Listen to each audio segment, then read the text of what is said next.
दोस्तों, जब आपकी जान के दुश्मन वही लोग बन जाए जिनके जिम्मे आपकी सुरक्षा है तो फिर क्या होता है? वही होता है जो उड़ीसा में हुआ। वहां के स्वास्थ्य और परिवार कल्याण मंत्री नाभा किशोर दास को उनके ही एएसआई जो उनकी सुरक्षा में तैनात थे गोपाल दास ने निशाना बनाया और लगातार बहुत नजदीक से 4-5 गोली दागी जो सीधे छाती में लगी और इसी वजह से मंत्री की हालत बहुत ज्यादा गंभीर है। हालांकि उड़ीसा की नवीन पटनायक सरकार उनको बचाने की तमाम कोशिश कर रही है। खुद सीएम इस पूरे मामले को हैंडल कर रहे हैं। दरअसल नाभा किशोर दास उड़ीसा की राजनीति के बहुत ही कद्दावर और बड़े और गहरे नाम है और इसी वजह से नवीन पटनायक ने उनको स्वास्थ्य और परिवार कल्याण जैसा भारी भरकम मंत्रालय दिया हुआ था।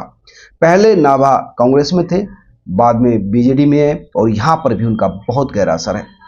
ऐसा नहीं कि नाभा किशोर दास कोई नया नाम है या फिर तुरंत ही शोहरत दौलत हासिल करने वाले व्यक्ति हैं। उनके पास 80 गाड़ियों का बेड़ा है, यानी खुद 80 गाड़ियां जिसकी कीमत ही करीब 16 करोड़ से ज्यादा है, जिसमें मर्सिडीज बेंज जैसी 1.25 करोड़ की एक गाड़ी है। यानी बहुत ही लाइफ उनकी आलिशान जीने वाले शख्सियत है।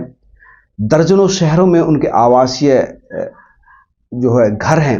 उनकी पत्नी के उनके नाम कई शहरों में, दिल्ली, कोलकाता, भुवनेश्वर, उड़ीसा के कई शहरों में उनके घर है। करोड़ों की कृषि भूमि है। अगर पत्नी की बात करें तो 34 करोड़ की तो पत्नी के पास चल संपत्ति है। 33 करोड़ के पास जो संपत्ति है वो नाभा किशोर दास के पास है। हथियारों की बात करें तो हथियार भी 3 हथियार तो लाइसेंस ही है, जिसमें रिवॉल्वर है, राइफल है, डबल बैरक बंदूक है, तमाम चीजें हैं। बंदूक हैं, गाड़ी हैं, रुतबा है, लेकिन उसके बाद भी उनको उनके ही सुरक्षा कर्मी ने निशाना बनाया। नाभा किशोर दास अभी पिछले दिनों चर्चा में आए थे जब उन्होंने महाराष्ट्र के जो शनि मंदिर को 1.25 किलो सोने का कलश और 5 किलो से ज्यादा की चांदी दान की थी।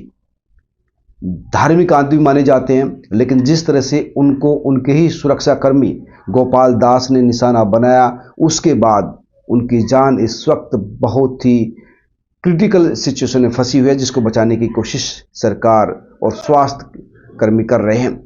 भगवान से प्रार्थना है कि उनको बचा लिया जाए, लेकिन ये बात अपने आप में एक बार फिर से सिद्ध हो गई कि जो सुरक्षा कर्मी आपकी सुरक्षा में तैनात हैं उनकी भी मानसिक स्थिति के बारे में परीक्षण होना चाहिए, क्योंकि पता नहीं कौन सा सुरक्षा कर्मी किस मानसिक स्थिति में है और कब वो आपकी जान का दुश्मन बन जाए।